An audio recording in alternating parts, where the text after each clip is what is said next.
Good day. Today is Wednesday, 4th March 2026, and before I proceed with this program, let me remind you again to tick the like button and to check your subscription to this channel. If once you've watched or listened to this program, or whichever part of this program you want to watch or listen to, and you decide that you like what you've heard, you wish to indicate that fact. Now, over the last 24 hours, judging from certain reports I received in the British media, it appears that the Iranian capital, Tehran, experienced the heaviest day of bombing in the war up to now. I say bombing, though I also understand that most of the attacks continue to be conducted with long-range missiles, perhaps from outside Iran's borders. But I'm not going to pretend that I have a completely detailed or complete understanding of ongoing military operations. But anyway, the strikes on Tehran, the attacks on Tehran yesterday appear to have been on an astonishing scale. There was a report in the Daily Telegraph, a newspaper that is strongly supportive of Israel and which has consistently advocated a military assault on Iran, just to say, and which supports regime change in Iran.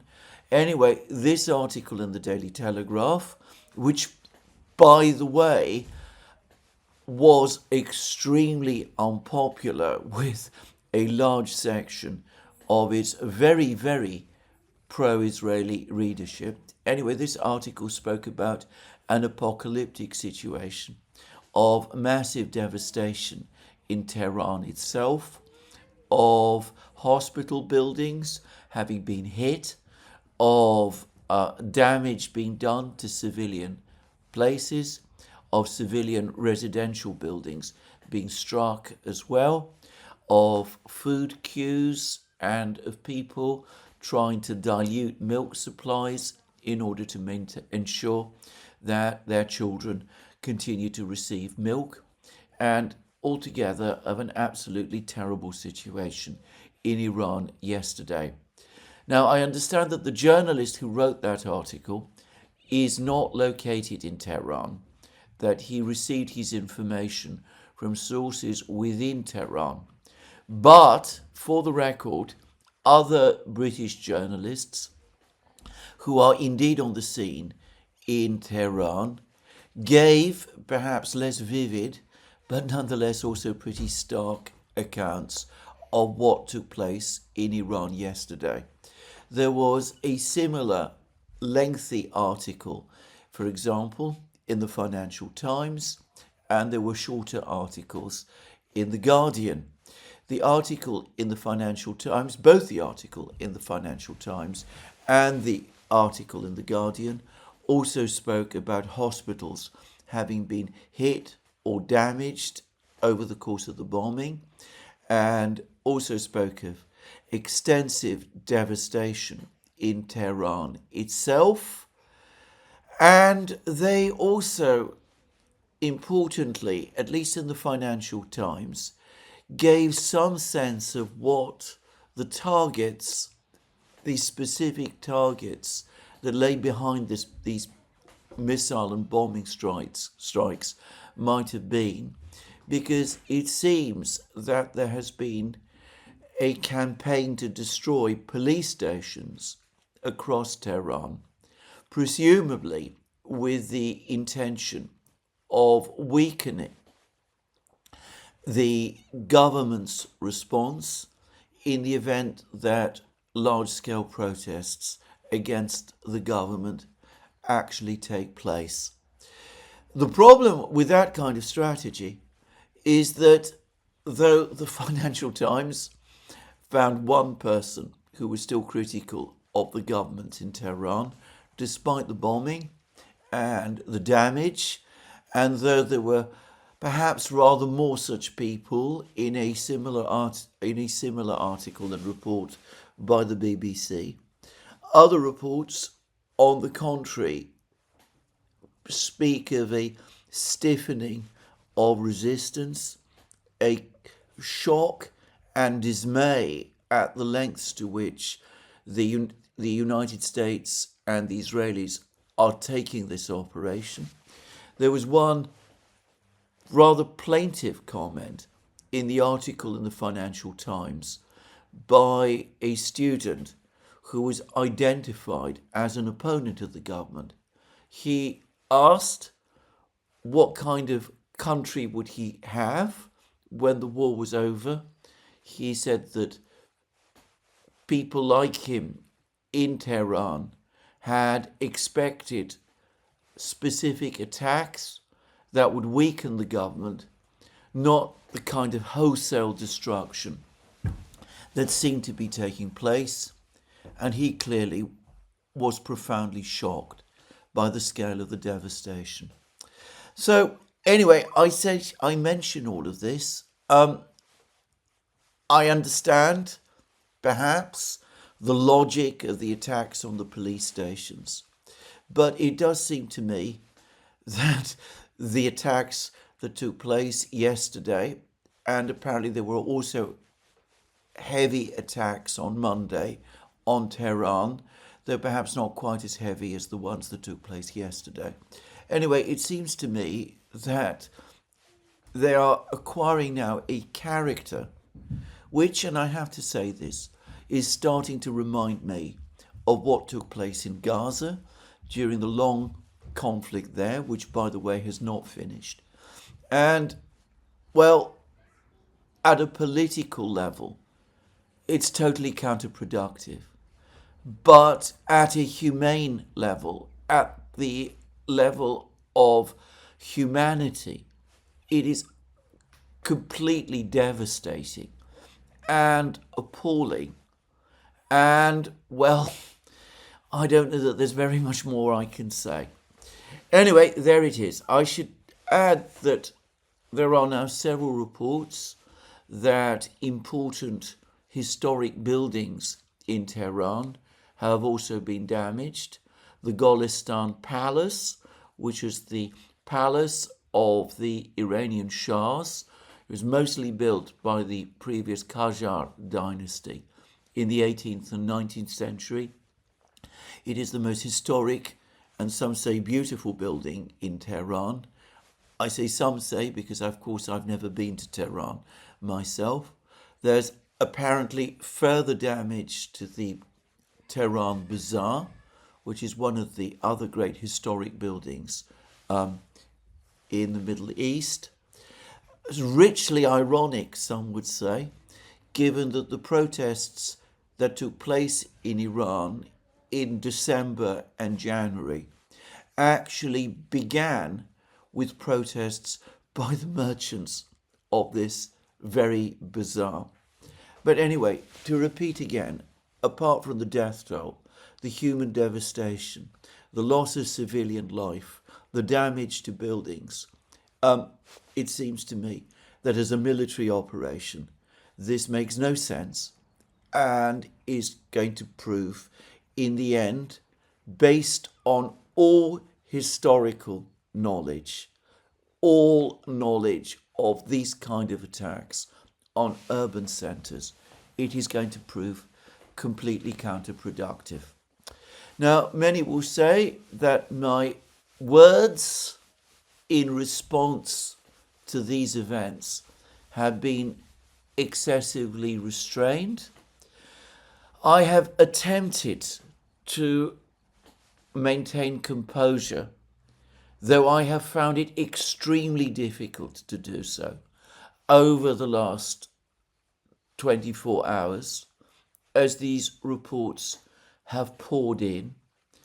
I remind myself that the key thing to do, even in the face of these events, these terrible events, is to maintain discipline and conduct analysis. But all I will say is I was profoundly and deeply shocked by the reports that I read and some of the film which I have seen. Anyway, let's move on and discuss the other events in the war. Now, the big thing that's been taking place over the last 24 hours continues to be the effective closure of the Straits of Hormuz. Apparently, a grand total of 3 tankers managed to slip through the Straits of Hormuz before the Iranians fully closed them, but no others are moving. There's been no movement of tankers through the Straits of Hormuz for the last 2 days, and it doesn't seem as if there's going to be any movement of tankers, at least for a while. Yesterday, the President of the United States, Donald Trump, spoke about how the United States was going to provide insurance. The United States government was itself going to provide insurance to the various ship owners to enable the ships to start transiting through the Straits of Hormuz, and how escort duties for shipping through the Straits of Hormuz would soon be provided by the US Navy.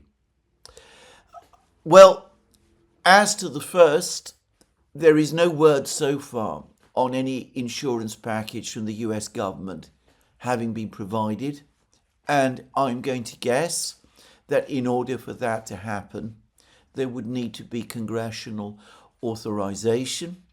That might take several days, and for the moment at least, maritime insurance, mostly from London, for these ships has stopped. As for moving the US Navy to the Straits of Hormuz and to the Persian Gulf to conduct escort duties, well, as I said many times, I am not a military expert, but I would have thought that this contained very significant risks. One of the reasons why the Iranians have not so far been able to inflict any damage on any American warships is because most of them are located in the Arabian Sea. They are continuously in motion.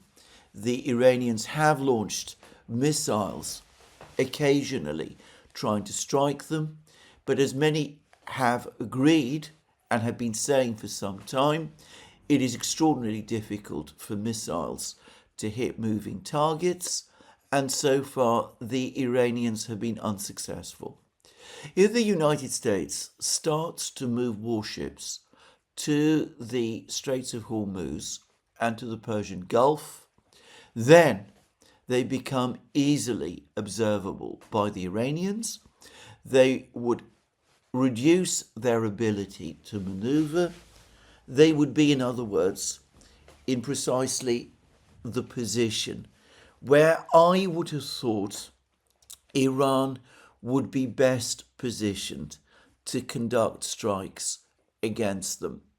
Again, let me repeat, I am not an expert in these matters.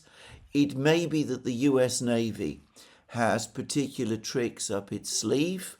I don't know about such things, but it seems to me that any deployment of US warships so close to the Iranian shores, within easy range of Iranian anti-ship missiles and other sorts of missiles, and of course drones, of which, so far as I can see, Iran has virtually unlimited quantities. Well, that does seem to me to be risky.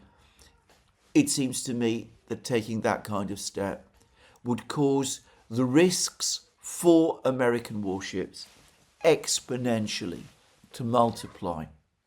Now, it has been pointed out by several commentators that during the Iran-Iraq war of the 1980s, at a time when both Iran and Iraq were taking action, striking and destroying shipping in the Persian Gulf that was transporting the oil of each of these countries. The US Navy at that time did provide escort duty for ships that were transiting through the Straits of Hormuz.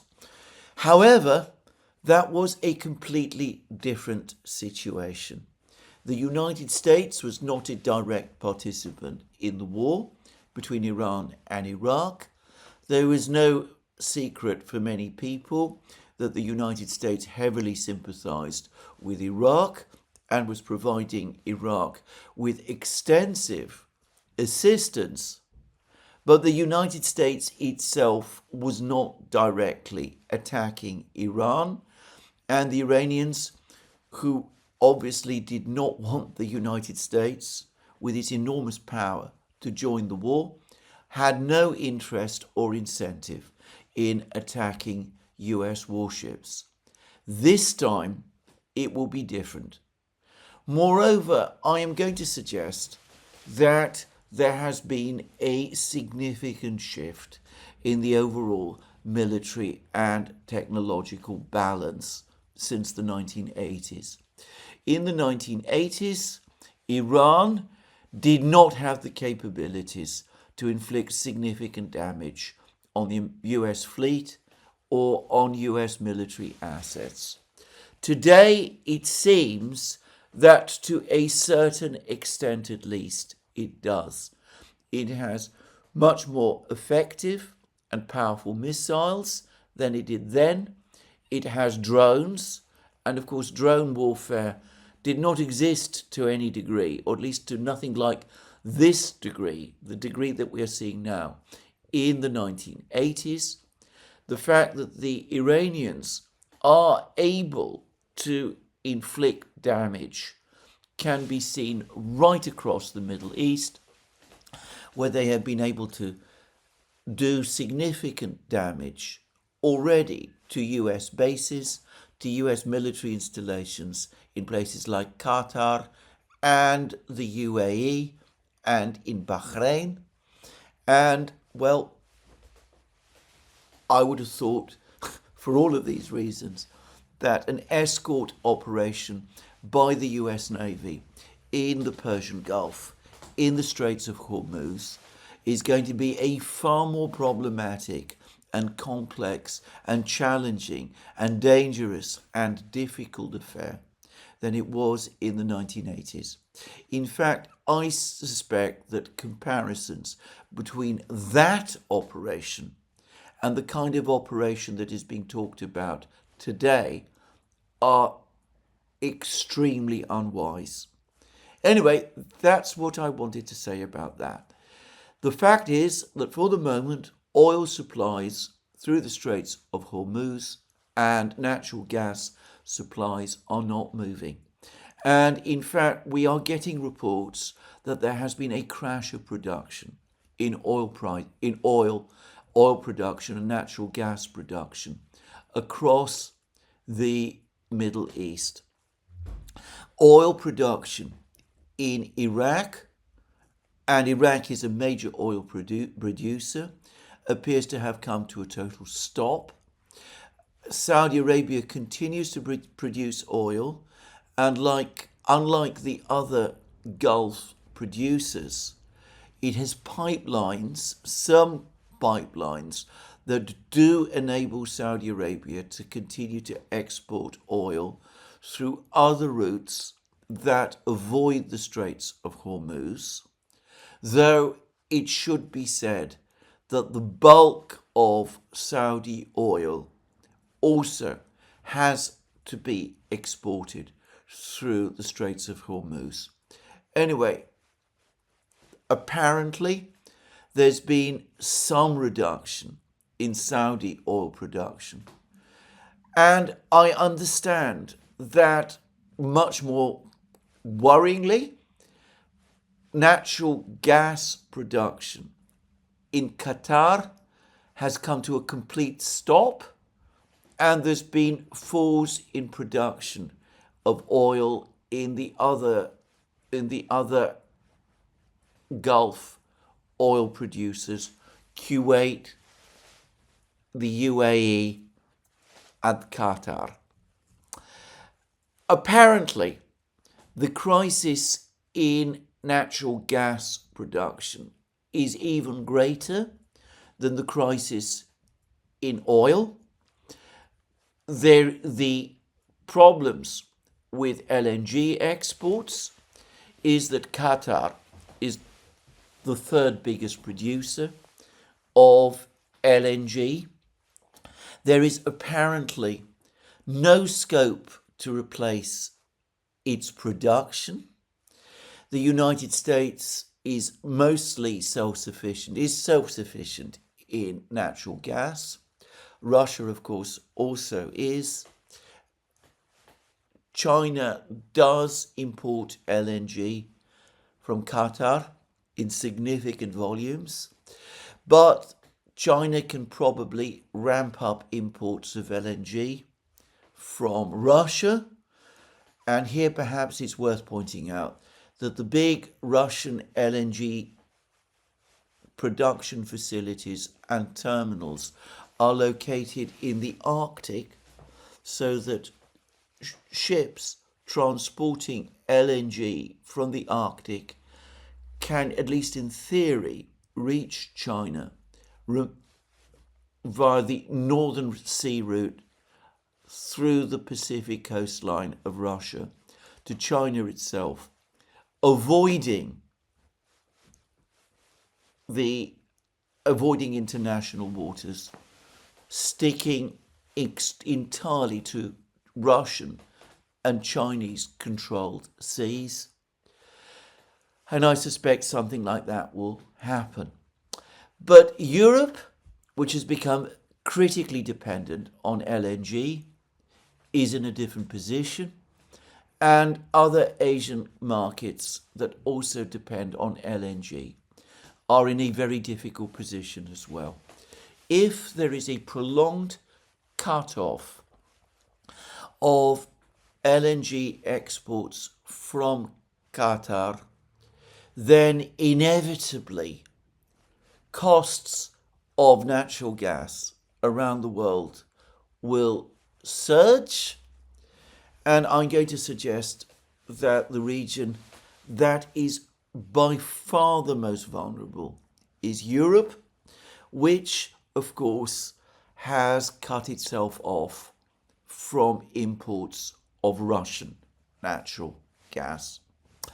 Now, on the topic of oil and exports of oil, there is a narrative that has been circulating that one of the countries that is going to be particularly hard hit by the closure of the Straits of Hormuz is going to be China.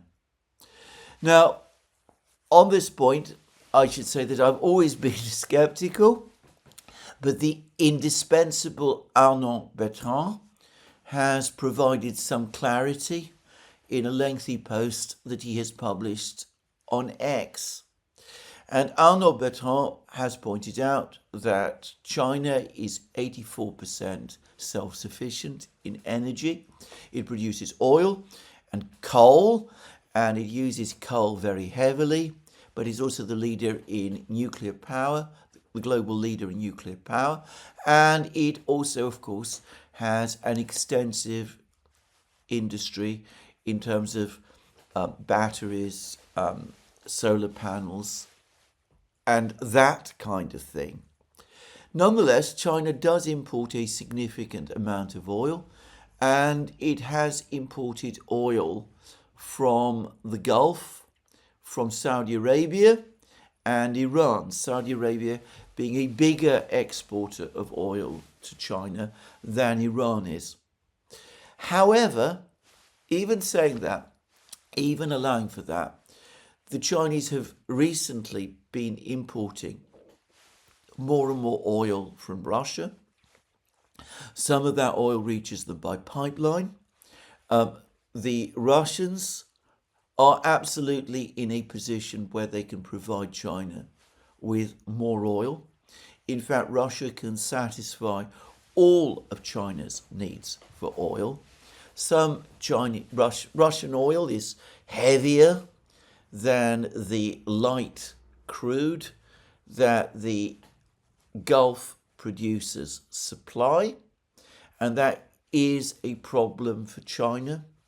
I understand that there is a lack of refining capacity in China, but these do not seem to me to be overwhelming problems, given that China is 84% self-sufficient, that China stockpiled oil before the start of the conflict. Apparently, Chinese stockpiles of oil are very large.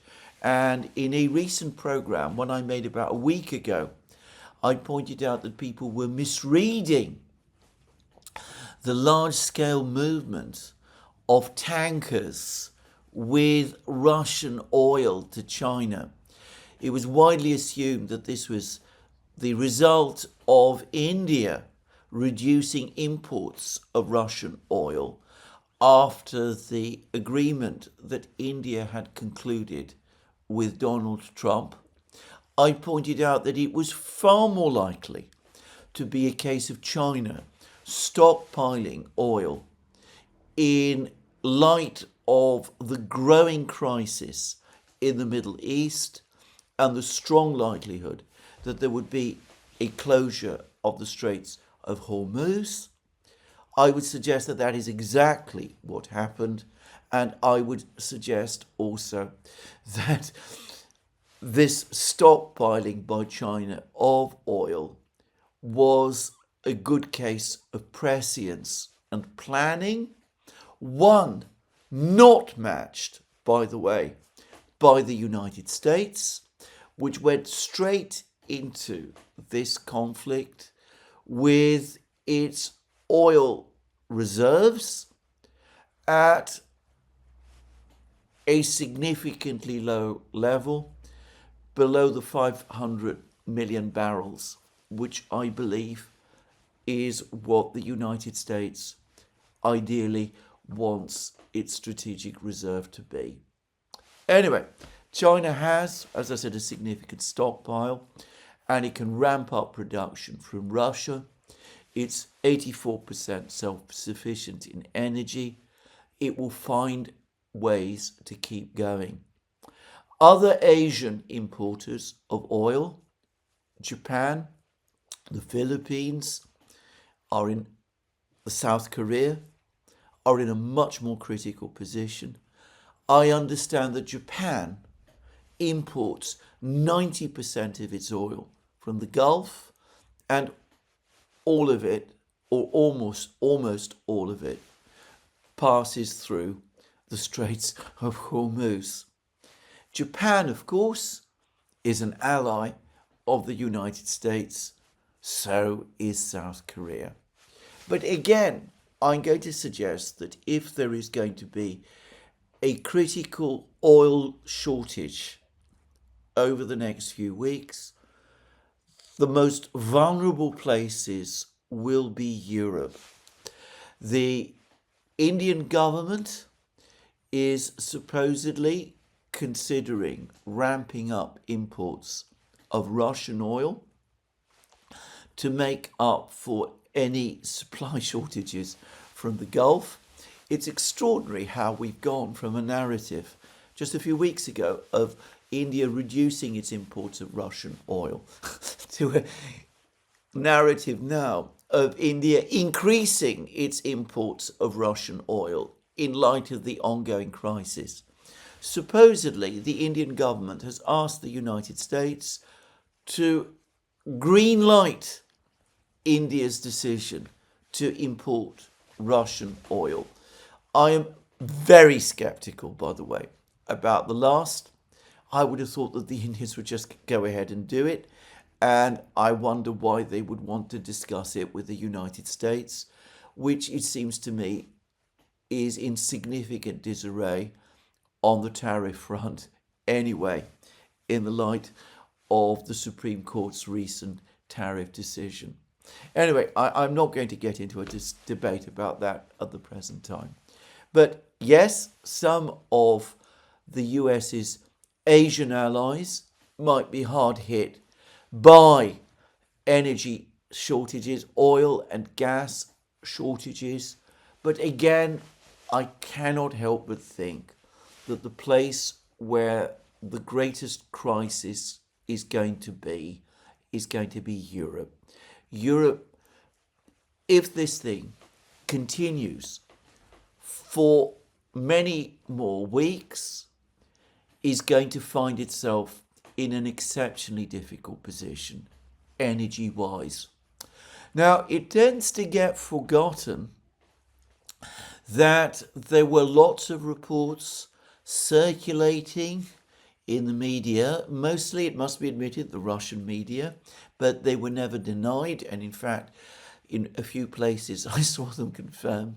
Anyway, there were lots of reports just a few weeks ago about how the natural gas reserves, Europe's natural gas reserves, were running at a reduced level at the start of this year. No one was suggesting that it was a crisis, but now perhaps one might want to reconsider that.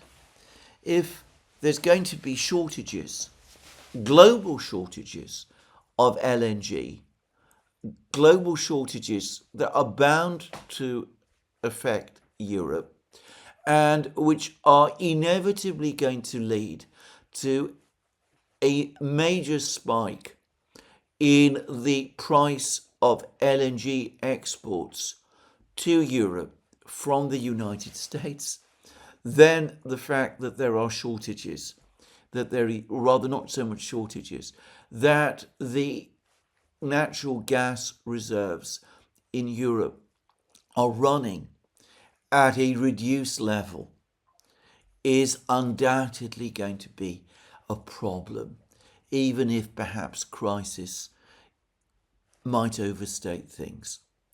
And as for the United States itself, well, the United States is energy self-sufficient. It produces oil and it produces gas, but as I've discussed in many programs, the global energy market is fungible. In other words, if there's major increases in prices around the world, it is going to be very difficult indeed for the United States, with its open economy, to prevent those increases, those surges in prices, energy prices, from feeding in to the American economy itself.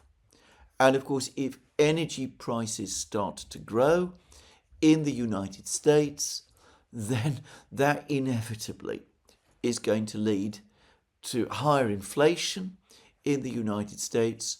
All this in the run-up to what were, for the president and his party, already looking like difficult midterm elections in November. So this closure of the Straits of Hormuz is a problem. Yesterday, when the president spoke about the United States, the Navy, the US Navy providing escorts, and the US providing insurance for ships, there was a brief stabilization and even fall in energy prices,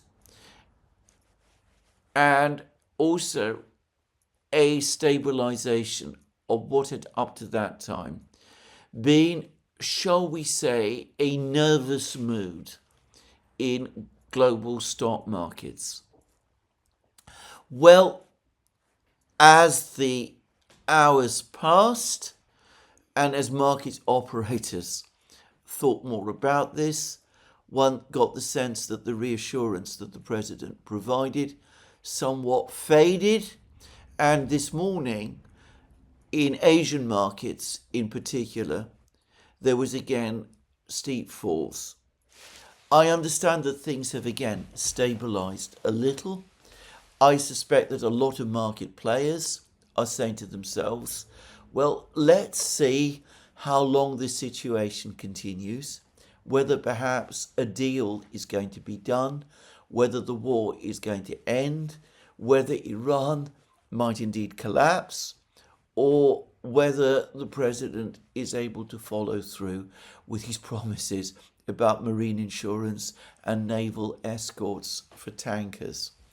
But if in a week's time the situation remains essentially as it is now, then my prediction is that things are going to go from bad to worse, and we're going to start to see significant rises in energy costs over the next few weeks. And though we are entering the warmer period of the spring and summer, so that energy use is going to be less, which is going to dampen the rise in energy costs, it would still lead to higher inflation in the run-up to the November election midterms. And of course, it puts Europe in particular in a very difficult position come the autumn and winter. Anyway, that's one thing that is happening in the war. For the rest, and I'm going to say this, if one discounts what happened yesterday over Tehran, I am starting to get the increasing sense that this conflict is indeed metastasizing into a long duration one. Now, I say that, of course, there are many uncertainties. The president and his officials continue to insist that there are no shortages of missiles, of missile interceptors and precision-guided weapons. Others have done the maths. They've looked at production rates of all of the various missiles and the rates of expenditure, and they come to a completely different conclusion. And by the way, and for the record, I think they are right. And that isn't even introducing into this issue the joker in the pack, which could be a Chinese decision to start restricting exports of rare earths, something which must be hanging over this crisis all the time. I will return, incidentally, to China and its policies shortly. But nonetheless, the war goes on, the attacks continue. There were undoubtedly use of B-2 bombers to conduct raids inside Iran. There's been pictures provided of them. It's not clear to me exactly what they attacked. There are reports that the old lumbering B-52 bombers from the 1950s are also being deployed against Iran as well. Whether they're actually entering Iranian airspace to carry out heavy bombing from there, I simply don't know, and I'm not going to try and speculate. If they are, then it would be a sign that the Iranian air defense system is indeed very heavily degraded. But in the meantime, the Iranians, for their part, continue to strike at targets at American bases and facilities across the Middle East, and in what I thought was a serious sign of concern, the United States appears to have embarked on a wholesale withdrawal of all its diplomatic staff and the temporary closure of its embassies across the Middle East, which inevitably the governments of some of these countries are going to see as abandonment. Anyway, the president and his officials continue to provide all kinds of contradictory explanations of the reasons for starting this conflict at this particular point in time. there's been much commentary about Secretary Rubio's claim that the United States attacked Iran because Israel was about to do so, a claim which, by the way, Secretary Rubio has walked back. There's also many claims that the president and his officials are providing a constantly shifting series of explanations as to what the ultimate objective in this war is. On the last point, I would say that is completely wrong. The president and his officials are coming up with all sorts of different explanations because they can't straightforwardly say what the actual one is and has been all along, which is regime change. The president and his administration, or at least the dominant groups within his administration, the people who are in the ascendancy within the administration, clearly decided long ago, before the June 2025 war, what their objective was. It is regime change. That was what they attempted in the June 2025 war. That is what was attempted again with the December-January protests in Iran. And that is what is being attempted once more now. The problem the president and his officials have is that they are not able to provide a legal case to justify their objective for regime change, a legal and a moral case. And it is the difficulty of explaining that which is causing the problem. But the objective to achieve regime change in Iran has always been there. I have come to the conclusion that the president himself agreed this with the Israelis and with some of his donors and supporters during the 2024 election. And when he was inaugurated, he was already fully committed to achieving that policy. So this is what this whole operation is all about. After the failure of the June 2025 war, which I said was a regime change war when it was conducted, I said that the business of regime change remained unfinished, remained undone, and that guaranteed that there would be a further attempt made over the next few months. I thought that it might be made before the end of last year. I think in some ways the protests were that attempt. When that failed, we've seen this massive deployment of military forces to the Middle East, and the objective of that deployment was to facilitate regime change in Iran. Now, the probable strategy, and it's perhaps worth reiterating that I do not have access to the internal discussions within the administration. The Pentagon does not share its plans with me, just to say. Anyway, the probable plan, the plan that makes overwhelming sense to me, is that the intention was, as it was in June, to eliminate Iran's supreme leader, the Ayatollah Khamenei, as many of the other key officials in Iran as possible. And the assumption was that this would create a power vacuum in Iran, leading to the implosion of the government.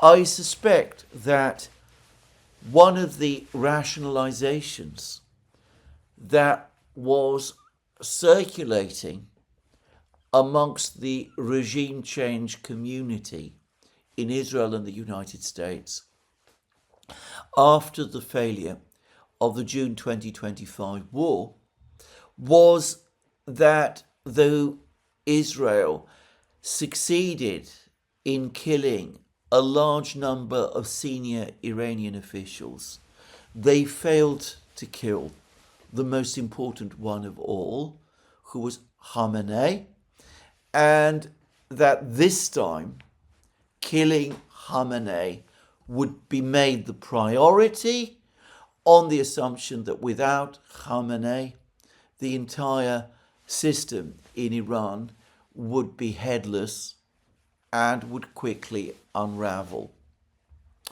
Now, that has not happened. We have not yet seen, we have seen in fact no sign of a disintegration of the government in Iran in that way.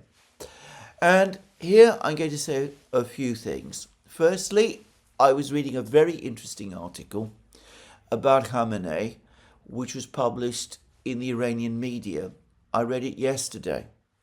And it said that Khamenei, as well as being a rather ascetic individual, made it a particular point of policy and lifestyle that he would live a life very much out in the open, that he would not hide in bunkers or in secret locations or surround himself with elaborate security measures and armed details, because he strongly felt and took his cue from his predecessor, the founder of the Islamic Republic, Ayatollah Khamenei, that in order to retain legitimacy, in order to keep a proper grasp and feel of the situation in Iran, the supreme leader had to live as close to the wider population in a simple and as straightforward a way and in an as accessible way as possible. Khamenei's predecessor apparently made a point throughout the Iran-Iraq war of remaining in Tehran, of occupying his usual residence, of avoiding staying in a bunker, because he felt that it was essential through that war to convey to the Iranian people that he was sharing their dangers and their suffering. And apparently Khamenei, very much Khamenei's disciple, chose intentionally to do the same thing. There's been a brilliant article in Unheard by an American commentator, Arta Moeni, who, by the way, I was privileged to meet last year in Georgia, during my trip to Georgia, and who understands Shiism and Iran very well. Anyway, there's a brilliant article that explains again how all of this works and how for Khamenei and for the entire political system in Iran, his death through, as they would say, martyrdom, is a major re-legitimizing factor, and that it will have strengthened and consolidated the entire political system in Iran all over again.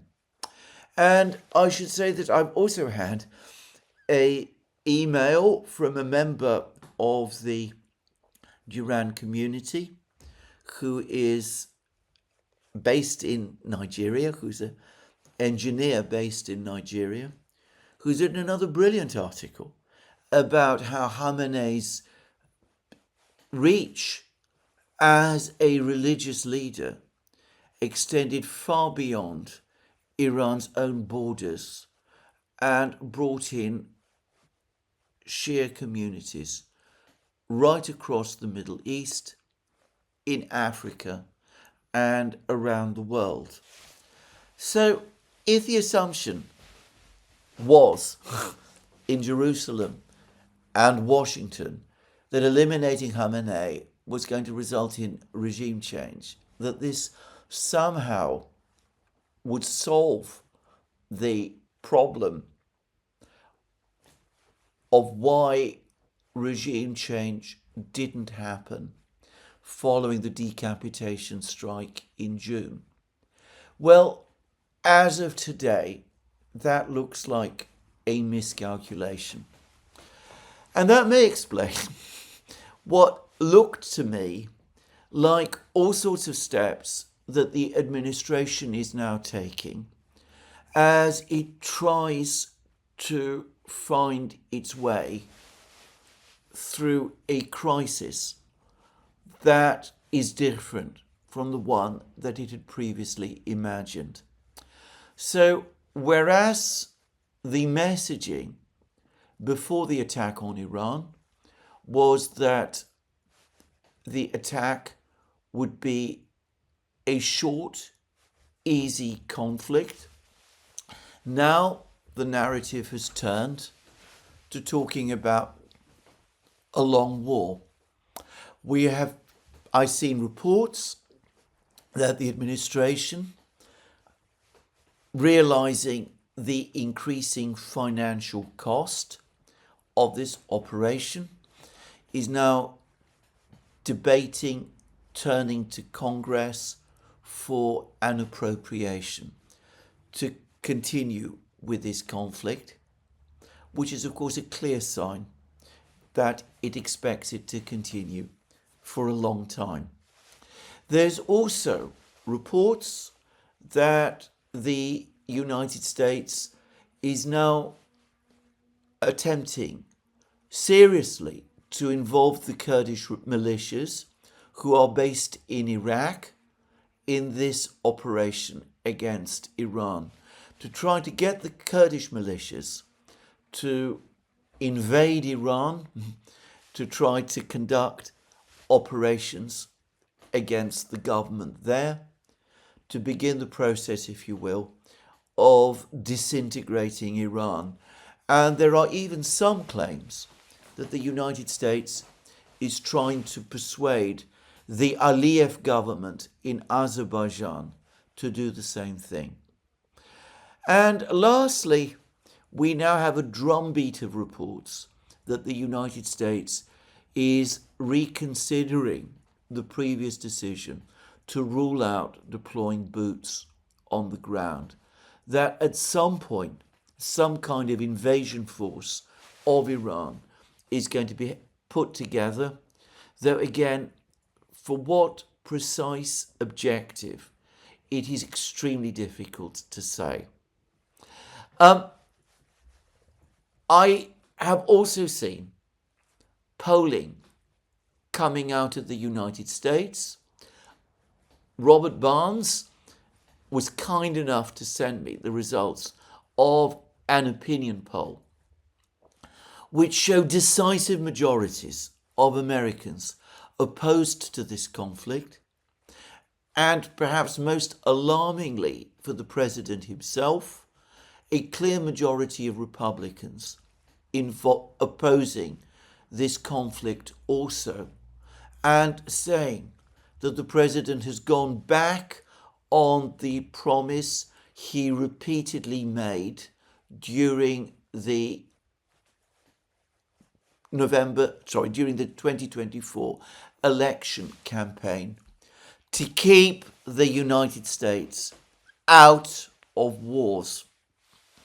So the president, looking for a long war, for the moment, or at least having to face the possibility of a long war, having to turn to Congress for funding, and he probably has support in Congress for the moment, to obtain funding, having to start making overtures to Iraqi militia units, and having to even contemplate the possibility of the US military being involved in ground operations inside Iran. All of this because the initial assumption that regime change would happen quickly is not being realized. And it's clear to me that there's not been unanimity within the administration itself about this operation either. There's been many comments about the ambiguous position that the Vice President J.D. Vance is taking. His long silence after the operation began, the fact that he did not join with the President himself in the room where the President was being briefed in the first few hours of the conflict about the progress of the operation, of the Vice President, on the contrary, observing things from an entirely different location. The Situation Room in the White House, where he had Tulsi Gabbard, the Director of National Intelligence, who's also widely believed to be skeptical of this operation. And interestingly, the US Treasury Secretary, Scott Bessent, that they were there. And, well, there's been commentaries about the Vice President's skepticism, extensive commentaries about this in the British media, which do make me wonder whether some people in London who are far from happy with the development of this war, which, for the record, they see as a diversion from the war that really matters, which is the one against Russia in Ukraine, just saying, whether they might be hoping that at some point the Vice President, J.D. Vance, will step in and bring everyone in Washington to their senses. But there was perhaps an even more public sign of skepticism as well, and this came from the Assistant Secretary of Defense, Elbridge Colby. He gave testimony to Congress. I watched it very carefully. I noticed that Colby went against the whole constructed narrative now that there was an imminent threat from Iran, or that the operation was about achieving regime change in Iran. He seemed to be speaking as if he wanted this thing over and done with as quickly as possible. And to be clear, Colby is in no sense soft. He is somebody who absolutely, clearly, strongly believes in the importance to maintain US primacy.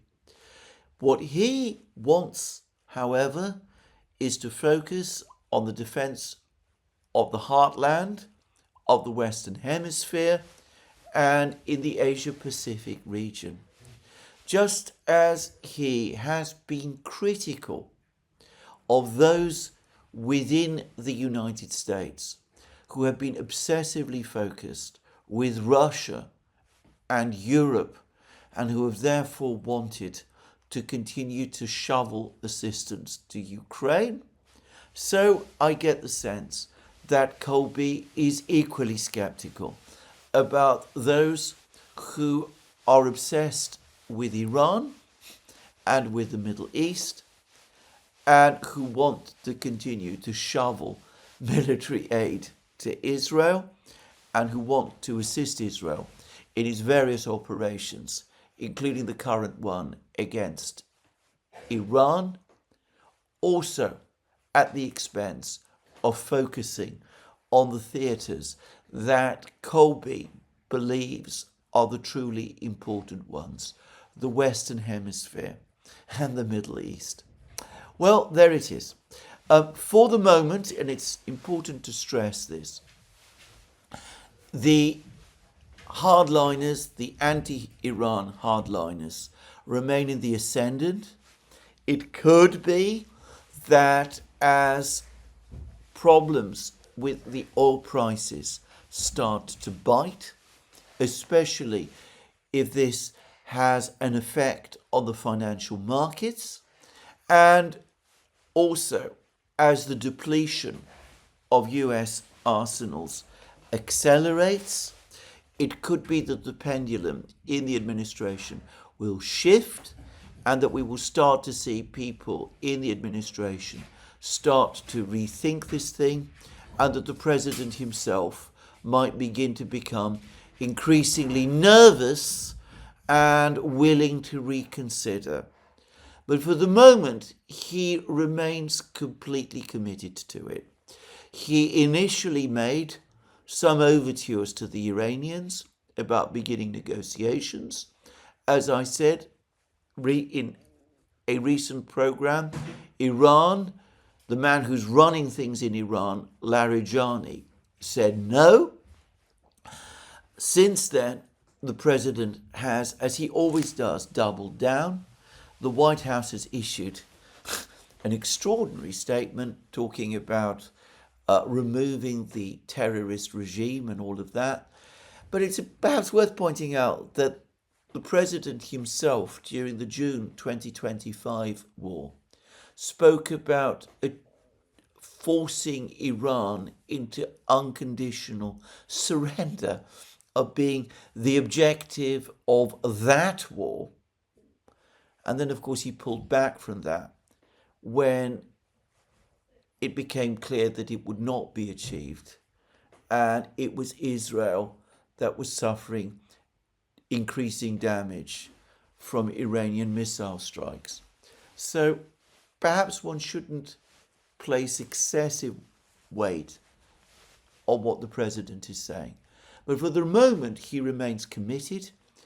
He continues to insist, as I said yesterday, that there are no shortages of key weapons. I think those, as I said, who've done the maths can clearly see that they are. He is raging against his predecessor, Joe Biden, for giving all the weapons to Ukraine. In fact, he said this now on many occasions, and he's been incredibly rude about the Ukrainian president, Vladimir Zelensky, in ways that clearly show his fundamental disinterest in the Ukrainian conflict and his anger at the way in which weapons were diverted to help Ukraine instead of doing the thing that he really cares about, at least at the moment, which is fighting Iran. And of course, he's also raging at some of the European leaders. He's raging at Prime Minister Starmer of Britain, who, in the incredibly weak political position in which he finds himself, is unable to join the United States and Israel in offensive operations against Iran. Were Starmer to try to do that, that would be the moment when he would cease to be Prime Minister. Just saying. And he is raging, the president is also raging against Prime Minister Sanchez of Spain and Spain altogether, because the Spanish have had the effrontery to criticize this operation, as by the way has France, and are saying that they won't become involved. And the president is now threatening some kind of economic blockade against Spain. I'm not sure how that works legally, by the way, given that Spain is a member of the European Union. But anyway, that's what he said. And incredibly and bizarrely, the president is receiving support in this from none other than Chancellor Merz of Germany, who's just been to the United States. Merz is a very long-standing and very devoted supporter of Israel. So that he supports this operation against Iran is not surprising. But incredibly, Merz seemed to support economic coercion by the United States against Spain, an EU country, a country, in other words, within the same economic bloc as the one that Germany purports to lead. I'm not going to waste time trying to unravel the absurdities and contradictions of all of that. When someone talks in this way, when he behaves in this strange fashion, as President Trump is doing, trying to stir up Iraqi militias, saying all of these extraordinary things about Starmer and Sanchez and Britain and Spain, I can't help but think that he's reflecting the immense anger and frustration and stress he privately feels because the desired objective in Iran of regime change has not been fulfilled. Well, here I'm going to also say a few things about the BRICS powers. Now, there's a narrative circulating that China is putting pressure on Iran to reopen the Straits of Hormuz. This is not true, actually. This is how the Chinese Foreign Ministry explains China's position. In response to a media question that Iran's Islamic Revolutionary Guard Corps had claimed that they currently control the Strait of Hormuz, an important route for oil and gas transportation, and had noted that any vessel attempting to pass through the strait could be subject to missile or drone attacks, Chinese Foreign Ministry spokesperson Mao Ning said that the Strait of Hormuz and its surrounding waters are important international channels for cargo and energy trade, emphasizing that safeguarding security and stability in this region is in the common interest of the international community. China urges all parties to immediately cease military operations, avoid further escalation of tensions, prevent further turbulence, and avoid causing greater impacts on the global economy. So what the Chinese are saying is that what needs to happen is not for Iran to give up, to stop blockading the Straits of Hormuz, but for everyone to stop. For Iran, obviously, to stop, but for the United States and Israel to stop also.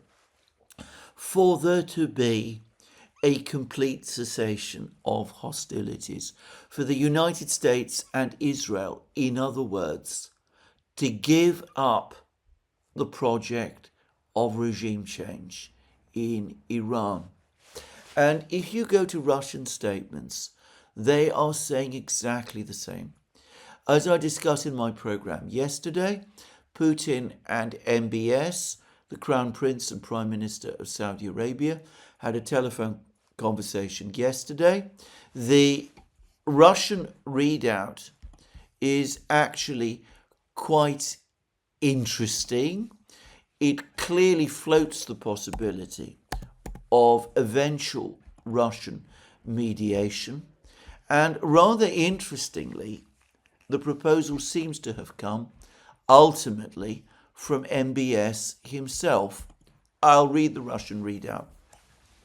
Both sides expressed serious concern over the real risks of geographical expansion of the conflict, which has already affected several Arab states and is fraught with potentially catastrophic consequences.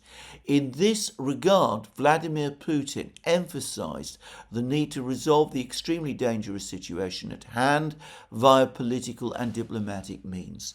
In turn, Mohammed bin Salman Al Saud opined, in the words suggested, that the Russian side could presently play a positive stabilizing role given the friendly ties it has with both Iran and the Gulf states. So one can understand MBS's position, which is the position of all of the other Gulf states.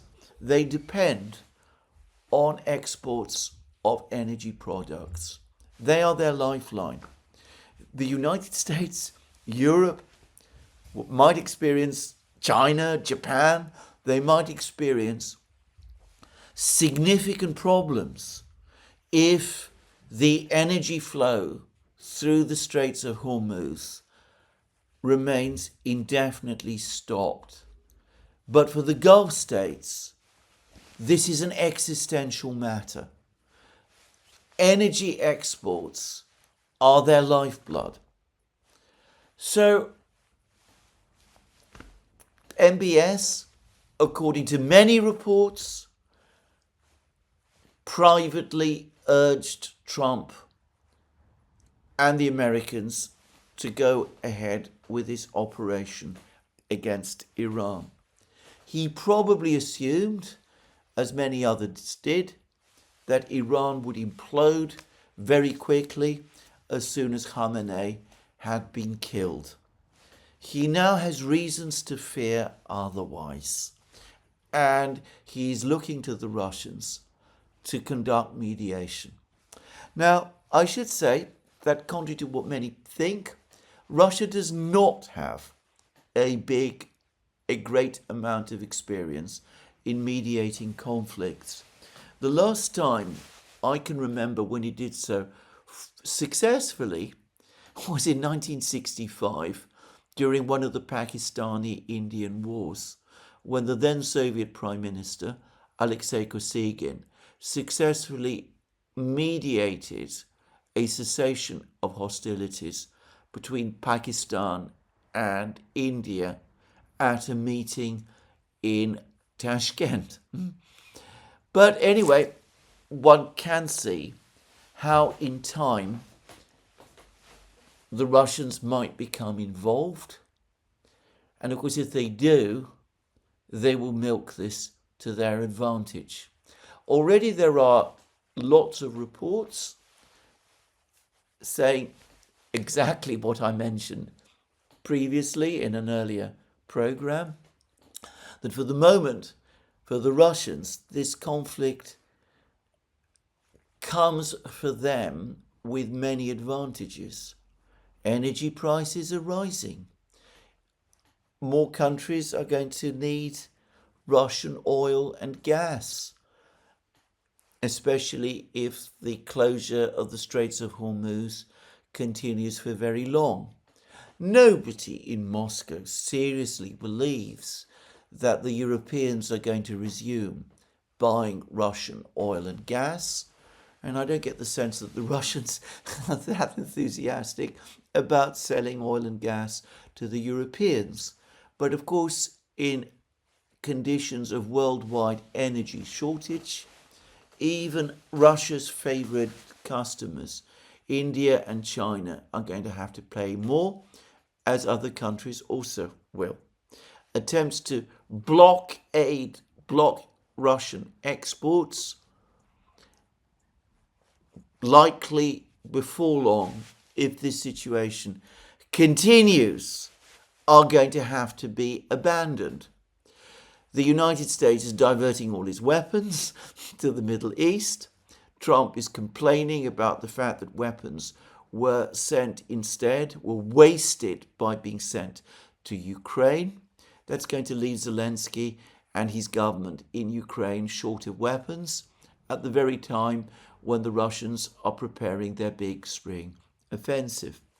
So Moscow, Putin already gains, has short-term gains, and if their services as mediators are requested, then of course they will seek to build on these short-term gains. They might start to make further demands, for example, not just about Ukraine, but about the recalibration of the security architecture in Europe.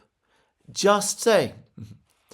But for the moment, I don't think that the Russians are going to rush to make themselves available as mediators. Nor do I think will the Chinese join them. The Russians will wait and see for the situation to ripen before they take such a step. If this conflict does indeed metastasize into a long conflict, which is Iran's strategy, then maybe the mood in Washington will shift, and that will be the moment for the Russians and perhaps the Chinese, but more the Russians than the Chinese, to step in. We are very far from that point yet. Iran, in the meantime, is said to be very close to announcing Khamenei's successor as the new supreme leader is going to be. Iran also is far from guaranteed at the present time to come through this all intact. The forces that are attacking it are immensely powerful. And in this conflict, Iran's own military power, though perhaps not inconsequential, is hardly such as it can balance the far greater striking power of its adversaries. So, for the Russians to intervene, for the Russians to act as mediators, firstly, they have to be sure that Iran will come through, and secondly, they have to be sure that the Americans, faced by the growing costs of the war, worried about the depletion of their arsenals, unable perhaps to counter Iranian missile strikes on Israel, and the Iranians are saying that they've not yet drawn on their arsenal of their most potent missiles. The Russians will need to be sure that the Iranians are in a sufficiently strong position where they look like a convincing negotiating partner and are prepared to negotiate, and one where the United States, having failed in its objective to achieve regime change and facing growing economic and military costs, is obliged to seek mediation, is in a weaker position, and is prepared to cut its losses and to stop. We are, to reiterate again, some way away from being there. Now, we have to be prepared for all sorts of things to happen. For the moment, Iran has held together. There is no guarantee, at least I cannot provide any guarantee, that it will. I still don't know the full realities of the internal situation in Iran. I do not know the size of Iranian missile stockpiles or of Iran's ability to keep replacing the missiles it uses and adding to its stockpile. I would have thought that the Iranians could probably continue to manufacture drones, pretty much whatever happens. If Ukraine can make drones, even as it is under missile and bombing strikes by the Russians, then presumably Iran can do the same. And there's always the potential of having the drones made in other places, in Central Asia, in China, in Russia too, if it comes to that, and having them sent into Iran itself. About missile production, I would have thought that the big factories are coming under significant attack now, and it might not be possible for the Iranians to replace their missile stockpiles, and that brings us back to the question of how big those missile stockpiles are. And then there are the uncertainties about the Kurds, and then there are the uncertainties about Azerbaijan. But for the moment, Iran stands. If this continues, and if this does metastasize into a long war, then, as I said, the balance changes and it shifts to Iran's advantage. But we are not there yet. We will probably start to get a better sense of where all this is going in, say, roughly 2 weeks' time. Until then, we must be prepared for any eventuality. All that I think we can say at the moment is that Iran has proved more resilient than the Americans expected, and we see the frustration and the worry in Washington start to grow. Anyway, that's what I'm going to say about this conflict in the Middle East today. I repeat what I said at the start of this program. The events in Tehran yesterday seem to me to have been events of horror. And this is a completely unprovoked war, which I would describe as a war of aggression. There's a fine article about this in Responsible Statecraft by Anatol Lieven, who damns the hypocrisy of European leaders who lack the courage to say this. But if I was to say with complete confidence that I knew what the outcome of this conflict would be, I would be saying a great deal more than I know. Now, I'm going to finish by quickly rounding off with the situation about Ukraine. It seems to me that for the moment at least, we can forget about negotiations. There is lots of talk about another massive Russian missile and drone strike on Ukraine being prepared. And, well, it looks as if Ukrainian positions in the north, in Slavyansk, are disintegrating.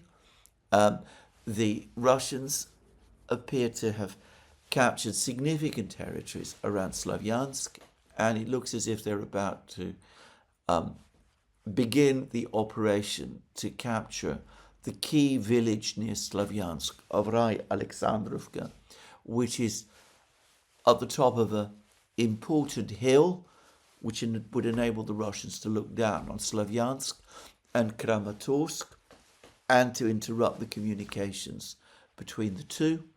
And it looks as if the Russian advance towards Orekhov continues. The difference, I should say, in the way this war, the war in Ukraine, is being conducted from the war against Iran is astonishing. The Russians continue a systematic, methodical military campaign. They have clear objectives. They're not overcommitting to the war. They're maintaining stability in their own internal economy. They're building up their diplomatic position. And they can be confident that eventually this war will end on their terms in a way that will put them in a position of advantage. This attack against Iran, by contrast, has an extraordinary, frenetic, violent quality. I would say almost a hysterical quality in the midst of all the death and destruction and violence, which one can sense is the product of it being, in the end, a reckless gamble. Well, that's what I'm going to say today about the situation. There'll be more from me soon. In the meantime, just to remind you again that you can find all our programs on our various platforms, Locals, Rumble, X and Substack. You can support our work via Patreon and Subscribestar and by going to our shop, links under this video. Last but not least, please remember to check your subscription to this channel and to tick the like button if you've liked this video. And the very last thing from me in these very difficult days is to wish you all, wherever you are, peace and safety and a very good day.